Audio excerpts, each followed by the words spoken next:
ওম নমো ভগবতে বাসুদেবায়। জয় শ্রীকৃষ্ণ। রাধে রাধে। বিজয়া একাদশী।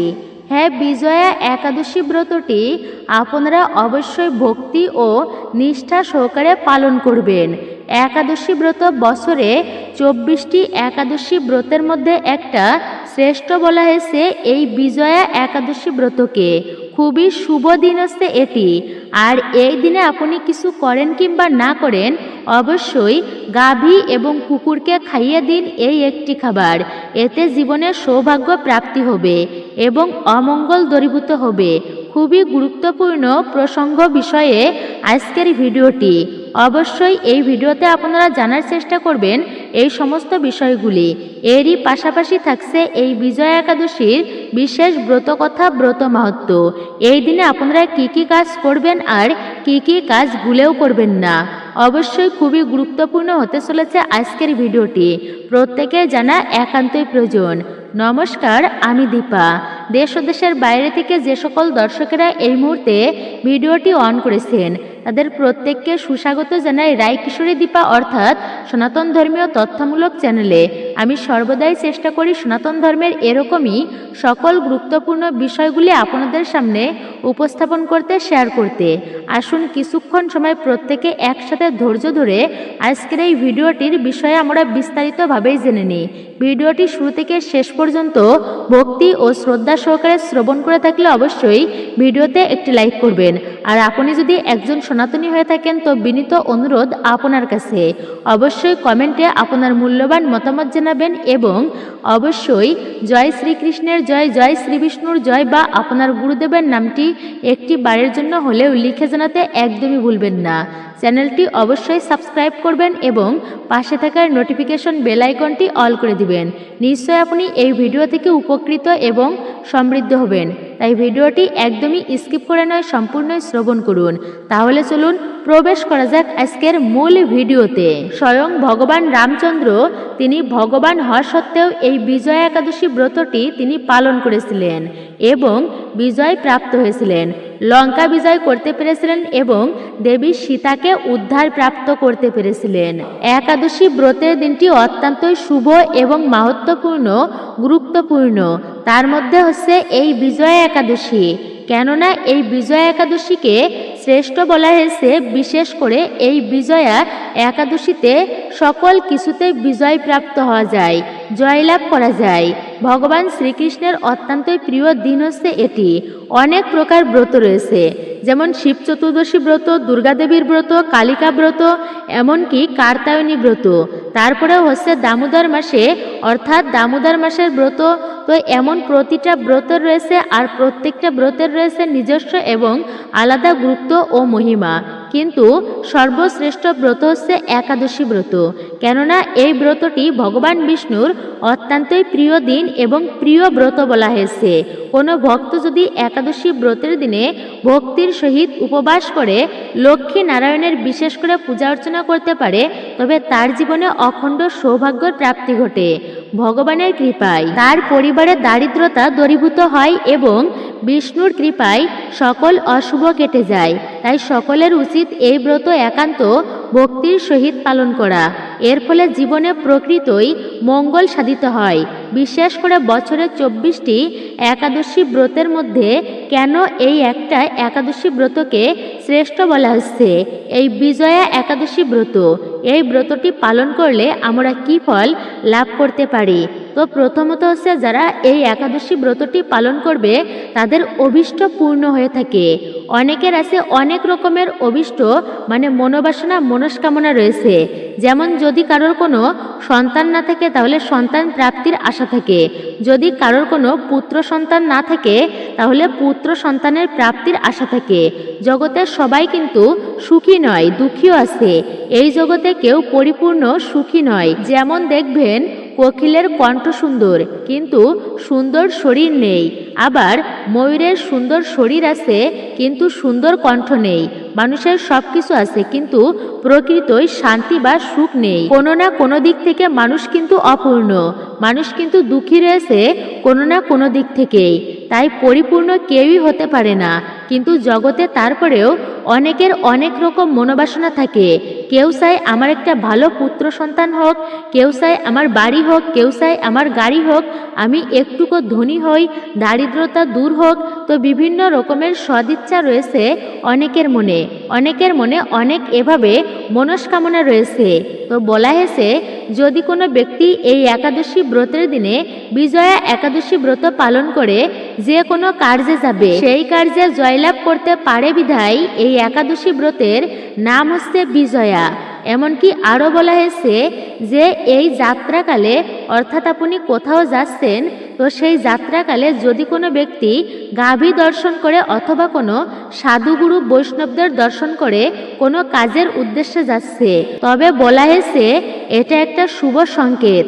এর ফলে ভগবানের কৃপায় তার সেই যাত্রা শুভ হয়ে থাকে। অথবা যাত্রাকালে যদি ভগবানের নাম কীর্তন হচ্ছে, তার পাশ দিয়ে যাচ্ছেন আর আপনি তা শ্রবণ করতে পারছেন, তো কোনো ধর্মীয় অনুষ্ঠান যদি আপনার যাত্রাকালীন বাধে, এগুলোকেও শুভ সংকেত বলা হয়। কিন্তু কোনো ব্যক্তি যদি বিজয়া একাদশী ব্রত পালন করে কোনো ভালো কাজের উদ্দেশ্যে যাত্রা করে, তবে তার সেই যাত্রায় বিজয় লাভ হয়ে থাকে, সেই কার্য সিদ্ধি লাভ হয়ে থাকে।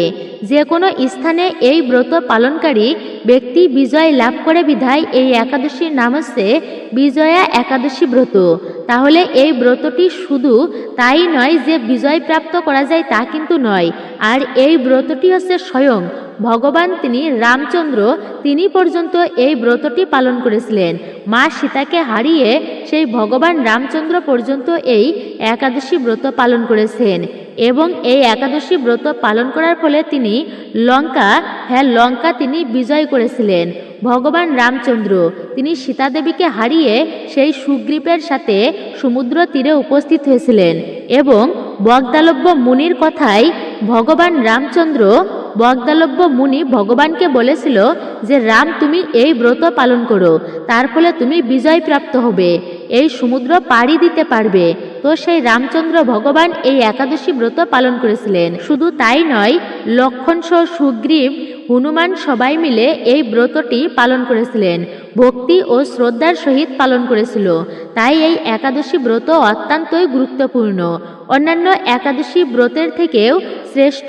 তো আমরা বিশেষ করে এই একাদশী ব্রতটি কোন দিনে পালন করব, আমরা এইবার জেনে নেব এই একাদশীর তিথি কখন থেকে কখন শুরু হচ্ছে এবং কখন সমাপ্ত হবে। বিজয়া একাদশীর তিথি শুরু হচ্ছে 12 ফেব্রুয়ারি 2026 বৃহস্পতিবার দিন দুপুর 12:29 বিজয়া একাদশীর তিথি শুরু হচ্ছে। আর এই বিজয়া একাদশীর তিথি সমাপ্ত হবে 13 ফেব্রুয়ারি শুক্রবার দিন দিবা মানে দুপুর 2:26 এই বিজয়া একাদশীর তিথি সমাপ্ত হবে। উদয়া তিথি অনুসারে আপনাদেরকে এই বিজয়া একাদশী ব্রতটি পালন করতে হবে 13 ফেব্রুয়ারি শুক্রবার দিন। অবশ্যই আপনারা এই শুক্রবার দিন ভক্তি ও নিষ্ঠা সহকারে বিজয়া একাদশী ব্রতটি পালন করবেন। আর একটা একাদশী ব্রত যতই গুরুত্বপূর্ণ আর যতই আপনি কঠোরভাবে পালন করুন না কেন, নিষ্ঠা ভক্তি মনেই পালন করুন, কিন্তু মনে রাখবেন পারণ কিন্তু অনেকটাই গুরুত্বপূর্ণ। পারণ সম্পূর্ণ না হলে কিন্তু একাদশী ব্রতের সম্পূর্ণ ফল প্রাপ্ত করা যায় না। তাই সঠিক সময়ে অবশ্যই পারণ কার্য সম্পূর্ণ করতে হয় এবং সঠিক নিয়মে। আপনারা জানতে পারবেন এই ভিডিওটির মাধ্যমে পারণের সময়সূচি এবং কিভাবে পালন করবেন এই ব্রত এবং পারণ সম্পূর্ণ করবেন। অবশ্যই আপনারা ভক্তিতে তা শ্রবণ করুন। ব্রত হয় মূলত 3 প্রকার, তবে বলা হয়েছে নির্জলা একাদশী ব্রত হচ্ছে সর্বোত্তম ব্রত, সর্বশ্রেষ্ঠ ব্রত। তো যদি কেউ একাদশী ব্রতের সম্পূর্ণ ফল প্রাপ্ত করতে চান, পূর্ণ ফল পেতে চান, তাহলে কিন্তু নির্জলা একাদশী ব্রতটি তাদেরকে পালন করতে হবে ভক্তি ও শ্রদ্ধা সহকারে। এই যে কার্তায়নী ব্রত পালন করে ভগবান শ্রীকৃষ্ণকে গোপীরা স্বামী রূপে লাভ করেছিলেন। গোপীরা কার্তায়নী দেবীর কাছে প্রার্থনা করেছিল আমরা যেন স্বামী রূপে কৃষ্ণকে লাভ করতে পারি। তার ফলে কিন্তু তারা কৃষ্ণকে স্বামী রূপে প্রাপ্ত করেছিল। তাই এত মাহাত্ম্যপূর্ণ এই ব্রত, তাই ব্রত প্রত্যেকের করা উচিত, সকলে বিশেষ করে একাদশী ব্রত। তাই এই যে একাদশী ব্রত যেটি সর্বোত্তম নির্জলা, কিন্তু আমরা তো সবাই নির্জলা ব্রত করতে পারি না। যেমন হচ্ছে অনেকেই আছে যে নির্জলা ব্রত করতে তাদের কষ্ট হয়ে যায়, তবে আমি কিন্তু সম্পূর্ণ নির্জলা ব্রত করি। আমি কিন্তু জল ফোঁটা অবধিও গ্রহণ করি না যতক্ষণ পালন কার্য সুসম্পূর্ণ না করি। তো সকলে আর নির্জলা ব্রত পালন করতে পারে না। তো সেক্ষেত্রে যারা নির্জলা ব্রত পালন করতে পারবেন না তারা বিভিন্ন প্রকার ফল আপনারা খেতে পারবেন, যারা নির্জলা উপবাস রাখতে পারবেন না। তারপরে হচ্ছে যদি আপনার ফল খেয়ে না হয় তাহলে অবশ্যই দুগ্ধ খেতে পারবেন। এরপরে অনেকে আছে পড়ালেখা করে, তো তাদেরকে বাইরে থাকতে হয়, কাজকর্মে যেতে হয়, বাড়ি বাড়ি কাজ করতে হয়, জীবিকা নির্বাহ করতে হয়। জীবিকা নির্বাহ না করলে তো আর সংসার চলবে না। তো কাজ করতে হয়, ভারী কাজ করতে হয়, কঠিন পরিশ্রমের কাজ করতে হয়। সেক্ষেত্রে আপনারা ব্রত রেখে সবজি রান্না করে খেতে পারেন। এতেও ব্রতের ফল অনেকাংশেই লাভ করা যায়। কি কি সবজি খাওয়া যাবে ব্রতে? যেমন হচ্ছে কাঠবাদাম, কাজু বাদাম, মিষ্টি কুমড়া, মিষ্টি আলু, পেঁপে, কাঁচকলা, এগুলো আপনারা সবজি হিসাবে রন্ধন করে, ফুলকপিও খেতে পারেন।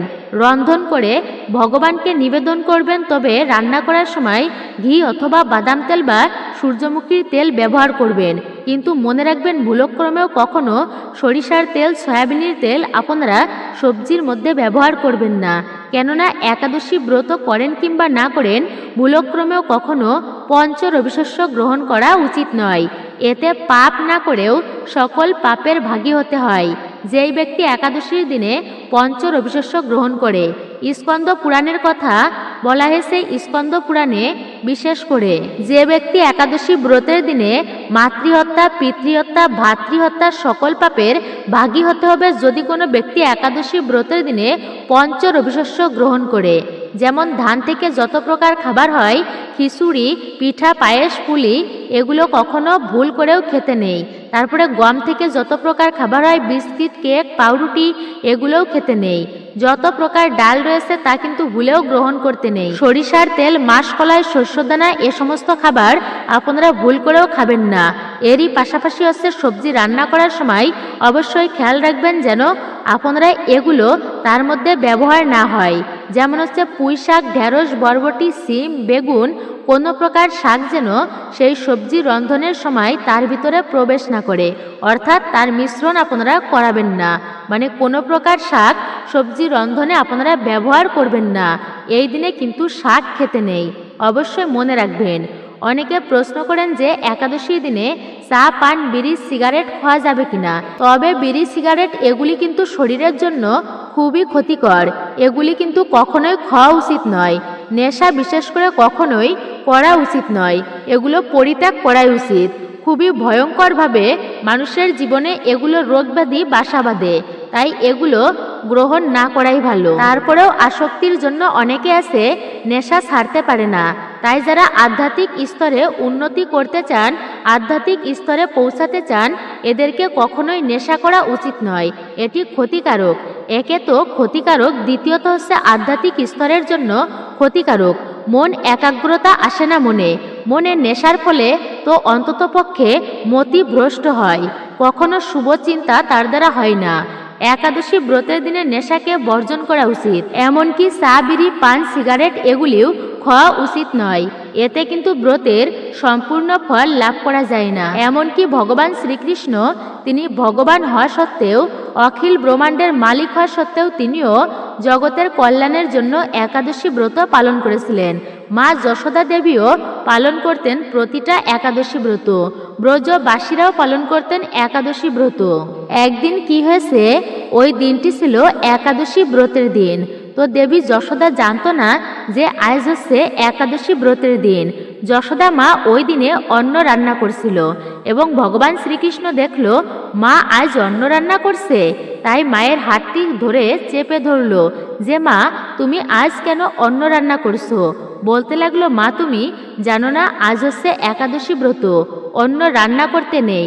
যশোদা দেবী তখন কৃষ্ণকে বলল, কৃষ্ণ, আমি জানতাম না যে আজকে একাদশী ব্রত। তাহলে এখন তো আমি জানলাম যে আজ হচ্ছে একাদশী ব্রত, তাহলে আমি কি করব কৃষ্ণ, তুমি বলে দাও। তো কৃষ্ণ বলল, এই অন্ন তুমি কাউকে দিয়ে এসো, যে গ্রহণ করবে তাকে দিয়ে এসো। কেননা অন্ন নষ্ট করাও মহাপাপ, আবার একাদশীতে অন্ন গ্রহণ করাও পাপের বলা হয়েছে। তো তো অবশ্যই যে গ্রহণ করবে এই একাদশীর দিনে অন্ন, তাহলে সদিচ্ছায় যদি গ্রহণ করে তাহলে তুমি তাকে দিতে পারো, কিন্তু এই দিনে অন্ন গ্রহণ করা উচিত নয়। জীবনে অমঙ্গল আসে, সংসারে দারিদ্রতা আসে, লক্ষ্মী হানি হয়, এতে লক্ষ্মী দেবী রুষ্ট হয়ে যান খাবার নষ্ট করলে। তাই কদাপিও কখনো খাবার নষ্ট করা উচিত নয়। যশোদা দেবী পড়লেন ধর্ম সংকটে। কেন? একেতে হচ্ছে খাবার নষ্ট করা এটি অপরাধের, অন্নপূর্ণা দেবী রুষ্ট হয়। দ্বিতীয়ত হচ্ছে একাদশীর দিনে সেই খাবার বা অন্ন গ্রহণ করলে এতে সকল পাপের ভাগী হতে হয়। তাহলে কি করব? তখন অনেক চিন্তা করে বিচার করলেন যে যমুনা নদীতে যদি ফেলে দিই, অনেক প্রাণী আছে খেয়ে তারা বাঁচতে পারবে।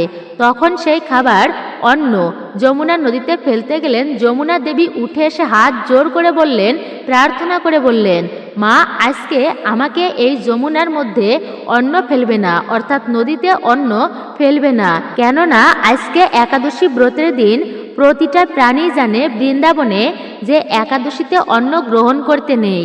এই একাদশীর দিন আমাকে ক্ষমা করো মা। তখন যশোদা দেবী পড়লেন চিন্তায়, তাহলে কে গ্রহণ করবে এই অন্ন?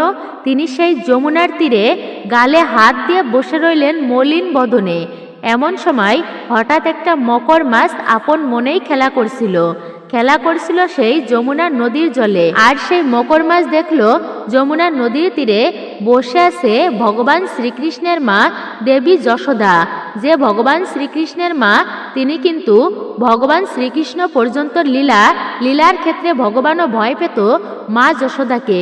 মা যশোদা যখন লাঠিয়াতে ভগবানকে তাড়া করত, আর ভগবান তখন লুকিয়ে পড়ত মায়ের ভয়ে লীলাস্থলে। যেই যমরাজ মৃত্যুর দেবতা, সেই যমরাজ পর্যন্ত ভগবান শ্রীকৃষ্ণকে ভয় পেত।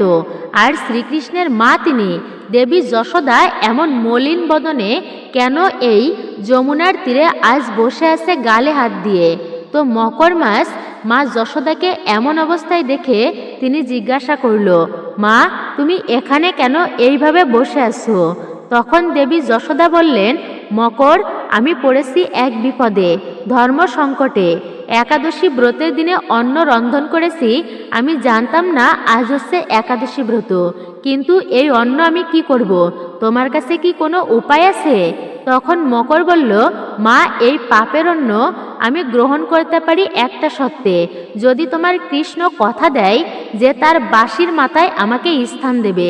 এই বাঁশির বাদন এতটাই পবিত্র ছিল, এতটাই পুণ্য এবং মাহাত্ম্য ছিল যে বাঁশির সুর এতটাই পবিত্র যে সমস্ত কিছুই থেমে যেত। মা তোমার কৃষ্ণ যদি সেই বাঁশির মাথায় আমাকে স্থান দেয়, তবে আমি এই পাপের অন্ন গ্রহণ করে নরকে যেতেও রাজি।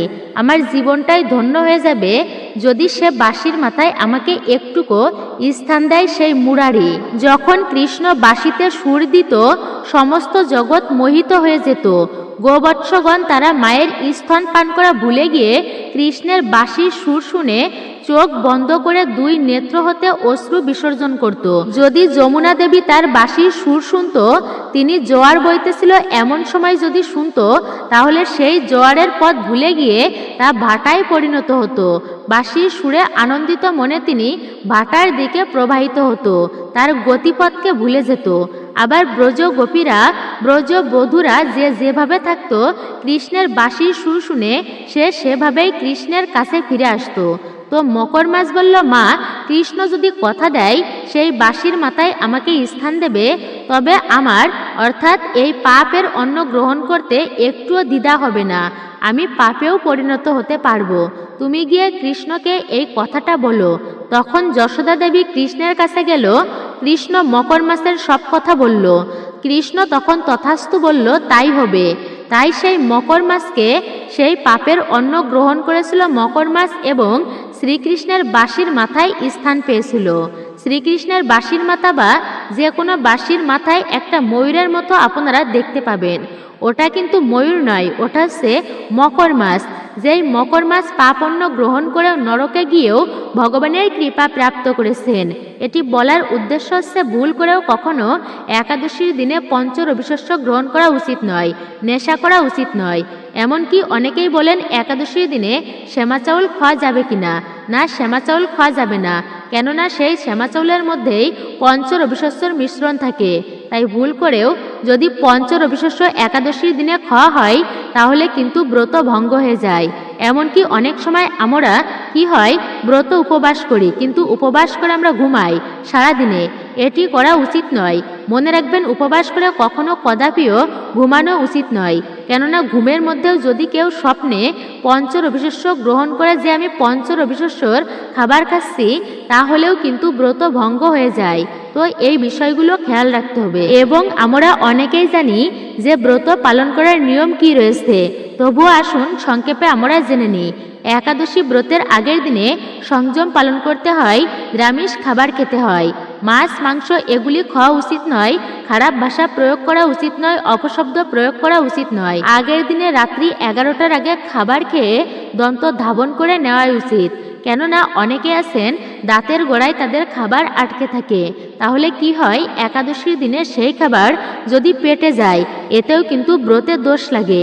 আবার অনেকে আছে দাঁত ব্রাশ করতে গেলে দাঁতের গোড়া থেকে রক্ত বের হয়, তো একাদশীতে যদি দাঁত থেকে রক্তক্ষরণ হয় এতেও কিন্তু ব্রতের দোষ লাগে। তো এই বিষয়টা আপনারা লক্ষ্য রাখবেন। একাদশীর আগের দিনে রাত্রি 11টার আগে খাবার খেয়ে ভালো করে দাঁত মেজে নেওয়াই উচিত। এবং অনেকে আছেন প্রশ্ন করেন, আমি তো ভুল করে একাদশীর আগের দিনে আমিষ খাবার খেয়ে ফেলেছি, আমি কি ব্রত করতে পারবো? মনে রাখবেন, একাদশীর আগের দিনে আমিষ যদি ভুলক্রমেও ভক্ষণ হয়ে যায় তথাপিও ব্রত করতে পারবেন। কেননা ভুল করে সেটা হয়েছে, ভগবান দেখবেন যে সেই ব্যক্তি ব্রত তো করেছে, তবুও সে পরিবেশগত কারণে বা ইচ্ছা করে এমনটা করেনি, অর্থাৎ সে আমিষ আহার ইচ্ছাকৃতভাবে করেনি। তো একাদশী ব্রতের দিনটা হচ্ছে মুখ্য। আমরা এই দিনটি অনেকেই ভাবি উপবাস করে এই দিনটি কাটাতে হয় নিরন্তরভাবে। ভগবান শ্রীকৃষ্ণের আরাধনা, সেবা, পূজা অর্চনা করতে হয়। তো উপবাস মানে কি? উপ মানে ঊর্ধ্বে বা নিকটে, আর বাস মানে বাস করা।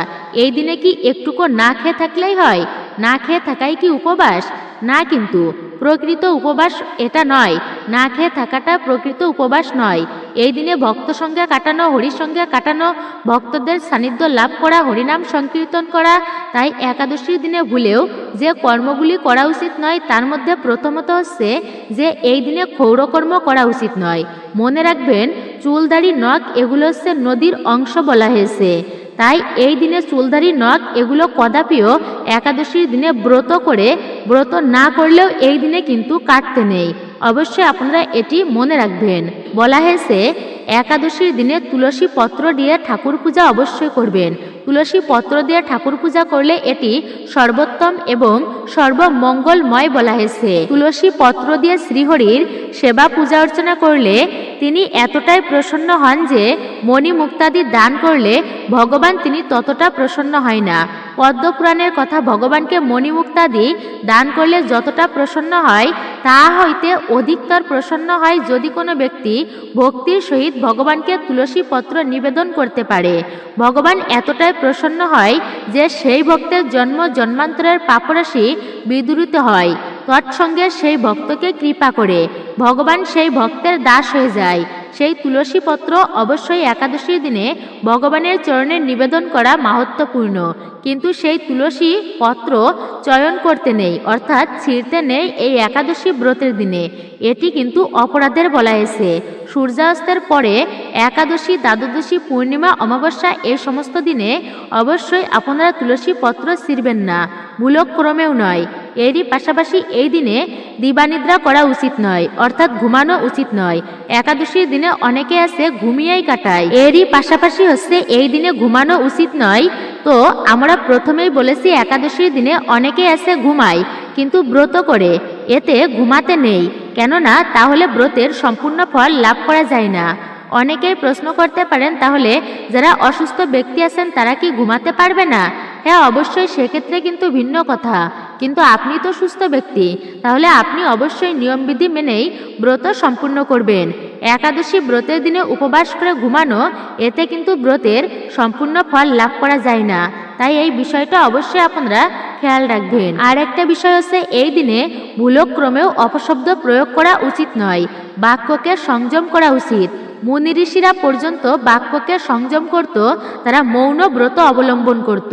শাস্ত্রে একটা বিষয় বলা হয়েছে, একটা ব্রত রয়েছে 12 বছর মৌন ব্রত, যাকে বলা হয় 12 বছর যদি কেউ কথা না বলে ব্রত করতে পারে, তার ফলে তার বাক্য সিদ্ধ হয়, মানে তার মুখ থেকে যে আশীর্বাদ বের হয় তা একটুকু হলেও ফলপ্রসূ হয়।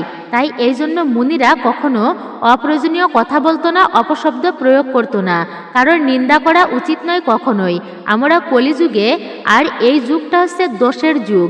এখানে আমরা মানে এক জায়গায় বসলে কে কি করছে, কোথায় কে কি যাচ্ছে, কে কিভাবে আছে, তো আমরা সমালোচনা সৃষ্টি করি, অর্থাৎ আলোচনা করি, নিন্দা করি।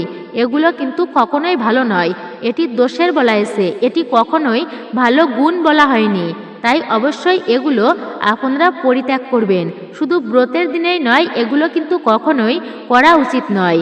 ধর্ম কাজ করলে যে পুণ্য ফল প্রাপ্ত হয়, এবং একাদশী ব্রতের দিনে ধর্ম কাজ করলে তার সহস্র গুণ পুণ্যফল প্রাপ্ত হয় অন্যান্য দিনের থেকে। তাই এই দিনে আপনারা গীতা, ভাগবত আদি এবং বিভিন্ন শাস্ত্র আপনারা অধ্যয়ন করবেন, এবং আপনারা সেবার কাজ করবেন, ভক্তদের সেবা করবেন এবং ভগবানের পূজা অর্চনা অবশ্যই করবেন। তাই এই দিনে আপনারা কখনোই কারোর নিন্দা করবেন না, বরঞ্চ আপনি অন্যের ভালো গুণ দর্শন করুন, খারাপ গুণ দর্শন করবেন না, বরঞ্চ অন্যের ভালো গুণের প্রশংসা করুন। আপনি অপশব্দ প্রয়োগ করবেন না, এটি কিন্তু একদমই নিষিদ্ধ বলা হয়েছে।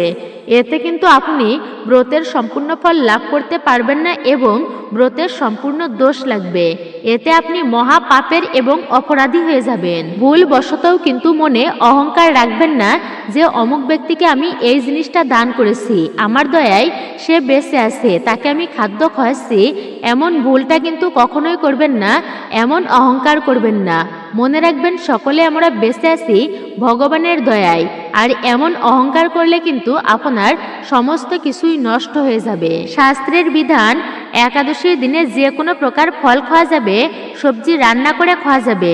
তবে অনেকেই দেখা যায় কি একাদশী ব্রতের দিনে আটা রুটি খায়, এটি কিন্তু খাওয়া একদমই উচিত নয়, এটি একদমই কিন্তু উচিত নয়। অবশ্যই এটি পরিত্যাগ করবেন। আটা রুটি খেয়ে ব্রত করা হলে সেই ব্রতে মহা দোষ হয় এবং যে পাপ আপনি করেননি সেই পাপেরই ভাগী হতে হয় অবশ্যই। তাই আপনারা পঞ্চ রবিশস্য পরিত্যাগ করবেন। আর আটা রুটি গম থেকে তৈরি হয়, আর সেই গম কিন্তু পঞ্চ রবিশস্যরই একটি। এই দিনে ভগবানকে কি অন্নভোগ দেওয়া যাবে? অন্নভোগ কি একাদশীর দিনে ভগবানকে দেওয়া যাবে কিনা, এই প্রশ্নটা অনেকেই আমাকে করে থাকেন, যে একাদশী ব্রতের দিনে ভগবানকে কি অন্নভোগ দেওয়া যাবে কিনা, সেটা কি দোষের হবে কিনা। তো অবশ্যই মনে রাখবেন, একাদশী ব্রতের দিনে অন্নভোগ দেওয়া যাবে ভগবানকে, কারণ ভগবানের জন্য তো আর একাদশী ব্রত নয়, একাদশী ব্রত আমাদের জন্য। তাই অবশ্যই আপনি অন্নভোগ দিতে পারবেন, কিন্তু সেই অন্নভোগ আপনি গ্রহণ করবেন না। যদিও সেই অন্নপ্রসাদ ভগবান বিষ্ণুরও হয়, একাদশীর দিনে কিন্তু তা গ্রহণ করবেন না। আপনি পারণের দিনে সেই প্রসাদ রেখে দেবেন, পারণের দিনে আপনি গ্রহণ করতে পারেন পারণ সুসম্পূর্ণ করে, কিন্তু এই দিনে ভুলেও পঞ্চ রবিশস্য খাবেন না একাদশী ব্রতের দিনে। এতটাই গুরুত্বপূর্ণ এবং মাহাত্ম্যপূর্ণ বলা হয়েছে এই দিনটিকে। একাদশী ব্রতের দিনে আপনারা ভক্তি ও শ্রদ্ধার সহিত অবশ্যই মন্ত্র জপ করবেন, তা অত্যন্তই শুভ ও মঙ্গল হবে আপনাদের জন্য। অন্যান্য দিনে ধর্মকার্য করলে যে পুণ্যফল প্রাপ্ত করা যায়, তার থেকেও সহস্র গুণ বেশি ফল পাওয়া যায় একাদশী ব্রতের দিনে ধর্মকার্য করার ফলে। এখন আসুন আমরা জেনে নিই ভিডিওর মূল বিষয়, অর্থাৎ গাভীকে মানে পশুদেরকে কোন খাবারটি খাওয়ানো উচিত। এর ফলে জীবনের সৌভাগ্য লাভ হয় এবং অমঙ্গল দূরীভূত হয়। তবে তার পূর্বে শাস্ত্রে এই বিজয়া একাদশীর ব্রতের বিশেষ মাহাত্ম্য কথা বর্ণনা করা হয়েছে, যা শ্রবণ করলেও অনেকাংশে এই ব্রতের পুণ্যফল লাভ করা যায়। তাই এখন আসুন আমরা ধৈর্য ধরে এই বিজয়া একাদশীর মাহাত্ম্য কথা শ্রবণ করি। শ্রবণম মঙ্গলম, সনাতন ধর্মে শ্রবণ করাকে সবথেকে বেশি প্রাধান্য দেওয়া হয়েছে, কেননা শ্রবণ করলে ভগবানের চরণে ভক্তির উদয় হয়। এই জন্য শ্রবণ করা এত মাহাত্ম্যপূর্ণ। তাই আসুন, যারা ব্রত করবেন কিংবা ব্রত করবেন না, তো প্রত্যেকেই আসুন ধৈর্য ধরে এই বিজয়া একাদশীর ব্রত কথাটি আমরা শ্রবণ করি। বিজয়া একাদশীর ব্রত কথা। একাদশী স্কন্দ পুরাণে এই বিজয়া একাদশীর মাহাত্ম্য বর্ণিত হয়েছে। মহারাজ যুধিষ্ঠির শ্রীকৃষ্ণকে বললেন, হে বাসুদেব, ফাল্গুন মাসের কৃষ্ণপক্ষের একাদশীর মাহাত্ম্য অনুগ্রহ করে আমাকে বলুন। শ্রীকৃষ্ণ বললেন, হে যুধিষ্ঠির, এই একাদশী বিজয়া নামেই পরিচিত। এই একাদশীর সম্পর্কে দেবর্ষি নারদ স্বয়ং ব্রহ্মাকে জিজ্ঞাসা করেছিলেন। তিনি এই প্রসঙ্গে যা বলেছিলেন এখন আমি তা তোমাকে বলছি। এই পবিত্র পাপ বিনাশকারী ব্রত মানুষকে জয়দান করে বলেই বিজয়া নামেই পরিচিত এবং জগতে প্রসিদ্ধ। পুরাকালে ভগবান শ্রী রামচন্দ্র 14 বছরের জন্য বনে গিয়েছিলেন। সীতা ও লক্ষ্মণের সঙ্গে তিনি পঞ্চবটির বনে বাস করতেন। সেই সময়ে লঙ্কাপতি রাবণ দেবী সীতাকে হরণ করেন। সীতার অনুসন্ধানে রামচন্দ্র চতুর্দিক থেকে ভ্রমণ করতে থাকে। তখন মৃতপ্রায় জটায়ুর সাথে রামচন্দ্রের দেখা হয় এবং লক্ষ্মণের সাথে জটায়ুর সাক্ষাৎ হয়। রাবণের সীতাহরণের সমস্ত কথা, সমস্ত বৃত্তান্ত ভগবান রামচন্দ্রকে জটায়ু জানিয়ে মৃত্যুবরণ করেন। তারপর সীতা উদ্ধারের জন্য বানররাজ সুগ্রীবের সাথে ভগবান রামচন্দ্রের বন্ধুত্ব স্থাপন করেন। ভগবান রামচন্দ্রের কৃপায় হনুমান লঙ্কায় গমন করলেন। সেখানে অশোক বনে দেবী সীতাকে দর্শন করে তিনি রাম প্রদত্ত অঙ্গুরি বা আংটিটি তাকে অর্পণ করেন। ফিরে এসে শ্রী রামচন্দ্রের কাছে লঙ্কার সমস্ত ঘটনার কথা ব্যক্ত করেন। হনুমানের কথা শুনে রামচন্দ্র সুগ্রীবের পরামর্শে সমুদ্র তীরে যান। সেই দুস্তর সমুদ্র দেখে তিনি লক্ষ্মণকে বলেন, হে লক্ষ্মণ, কিভাবে এই অগাধ সমুদ্র পার হওয়া যায়? তার কি কোনো উপায় খুঁজে পাচ্ছ? কোনো উপায় আছে কি? উত্তরে লক্ষ্মণ বললেন, হে পুরুষোত্তম, সর্বজ্ঞানতা আদিদেব আপনি, আপনাকে আমি কি উপদেশ দেব? তবে বগদালব্য নামে এক মুনি এই দ্বীপে বাস করেন। এখান থেকে 4 মাইল দূরে তার আশ্রমে। হে রাঘব, আপনি সেই ঋষির আশ্রমে যান, সেই প্রাচীন ঋষি শ্রেষ্ঠ ব্যক্তির আশ্রমে। এর উপায় তাকে গিয়ে জিজ্ঞাসা করুন। লক্ষ্মণের মনোরম কথা শুনে তারা সেই মহামুনির আশ্রমে উপনীত হলেন।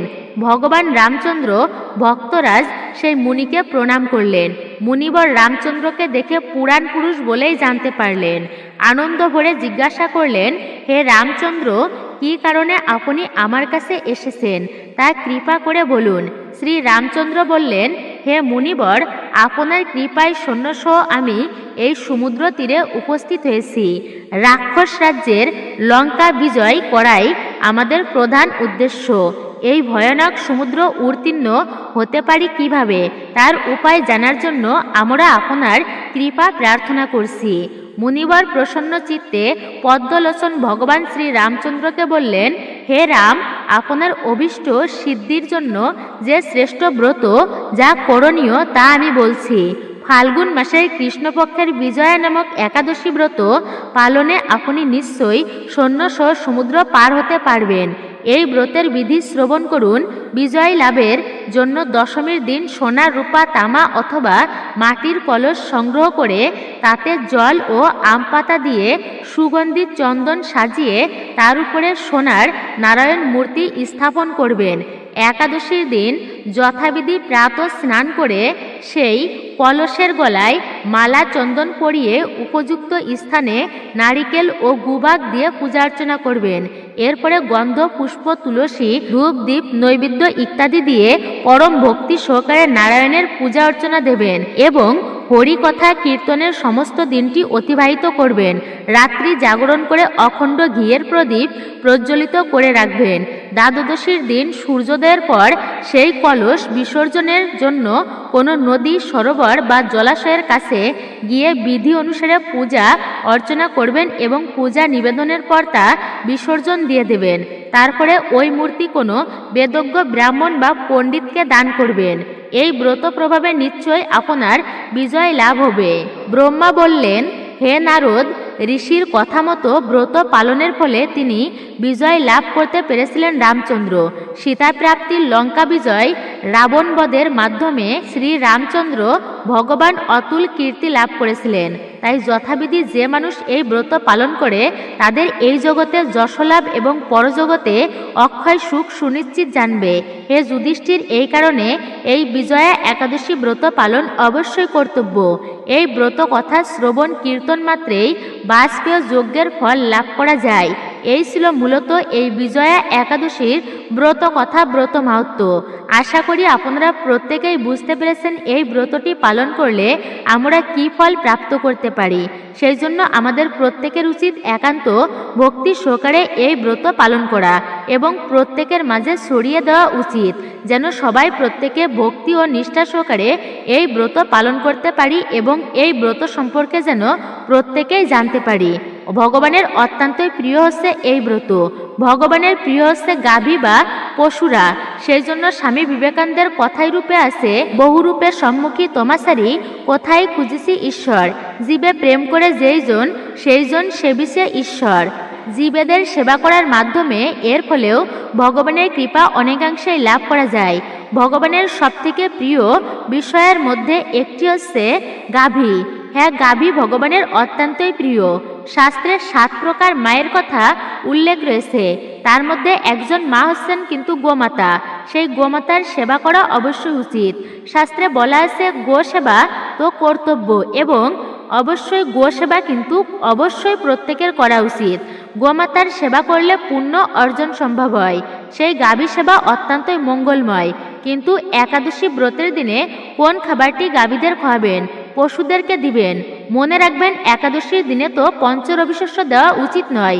তো আপনারা একাদশীর দিনে কচি কচি ঘাস, আপনারা সবুজ কচি কচি ঘাস আপনারা গাভীকে খাওয়াতে পারেন এবং দ্বাদশীর দিনে আপনারা পারণ করে সেই পারণের প্রসাদ কিন্তু গাভীকে আপনারা খাওয়াতে পারেন। এবং একাদশীর দিনে বিশেষ করে আপনারা যে সবজি রন্ধন করবেন সেই সবজি ভগবানকে নিবেদন করবেন, সেই সবজির প্রসাদে আপনারা গাভী বা কুকুরকে খাওয়াতে পারেন। এবং শুধু গাভী বা কুকুরই নয়, আপনারা প্রত্যেকটি পশুদেরকে একাদশীর সেই প্রসাদ আপনারা সেবা করাতে পারেন যা ভগবানকে আপনি নিবেদন করেছেন। কিন্তু ভুলেও পঞ্চরবিশস্যর কোনো খাবার আপনি খাওয়াবেন না। আর এই দিনে অবশ্যই যদি আপনার বাড়িতে কোনো পশু পাখি আসে তা ভুলক্রমেও তাড়িয়ে দেবেন না। অনেকে আছে কুকুর দেখলে অনেক সময় তাড়িয়ে দেয়, মেরে ফেলে, মারে। এমনটা কিন্তু করা উচিত নয়। পশুদের সেবা করা এটা হচ্ছে মহৎ, এটাকে মহান বলা হয়েছে। তো অবশ্যই পশুদের সেবা করা উচিত। কখনো কিন্তু তাদের সাথে খারাপ আচরণ বা খারাপ ব্যবহার করা উচিত নয়। পশুকে কখনো প্রতারণা করে না কিন্তু পশুরা, মানুষ কিন্তু মানুষের সাথে প্রতারণা করে। পশু কিন্তু কখনো মানুষের একটুকু উপকারের কথা ভুলে যায় না তারা। বিশেষ করে গোমাতার সেবা করা এটি মহাপুণ্যের বলা হয়েছে। এমনকি দিলীপ সেই গাভীর সেবা করেছিল, যে কারণে সে সগর রাজের 60,000 পুত্র উদ্ধার পেয়েছিল, গঙ্গা দেবীকে আনতে পেরেছিল। তো মূলত অবশ্যই গাভী সেবার মাধ্যমেই এটি সম্ভব হয়েছিল। কিন্তু আরও অনেক কাহিনী রয়েছে এমনটা। তো যাই হোক, আশা করছি আপনারা সকলেই বুঝতে পেরেছেন এই আজকের এই গুরুত্বপূর্ণ তথ্যসমূহের বিষয়ে। তাহলে অবশ্যই আপনারা এই দিনে কুকুর বা গাভী বা গরুকে বা যে কোনো পশুকে আপনারা এই দিনে খাওয়াবেন, বিশেষ করে ভগবানের প্রদত্ত প্রসাদ। অর্থাৎ আপনি একাদশী ব্রতের দিনে যে প্রসাদটি ভগবানকে নিবেদন করেছেন তা থেকে একটুকু আপনি পশু পাখিদেরকে খেতে দিবেন, তা অত্যন্তই পুণ্যের বলা হয়েছে। এবং পারণের দিনে অবশ্যই প্রসাদ আপনারা গাভীকে খাওয়াবেন, অন্ন প্রসাদ খাওয়াবেন। হরে কৃষ্ণ কৃষ্ণ কৃষ্ণ হরে হরে, হরে রাম রাম রাম হরে হরে। তো মূলত এটাই ছিল আমাদের আজকের ভিডিওটি আপনার কাছে কেমন লেগেছে মূল্যবান মতামত জানাতে একদমই ভুলবেন না। চ্যানেলে নতুন হয়ে থাকলে অবশ্যই চ্যানেলটি সাবস্ক্রাইব করবেন, পাশে থাকার নোটিফিকেশন বেল আইকনটি অল করে দিবেন। সকলে ভালো থাকুন, সুস্থ থাকুন, পরম করুণাময় ঈশ্বরের অশেষ কৃপায়। আর অবশ্যই আপনারা এই একাদশীর পালন কার্য সুসম্পূর্ণ করবেন পরের দিন, অর্থাৎ আপনারা 14 ফেব্রুয়ারি শনিবার দিন সকাল 10টা 28 মিনিটের মধ্যে পালন কার্য সুসম্পূর্ণ করবেন।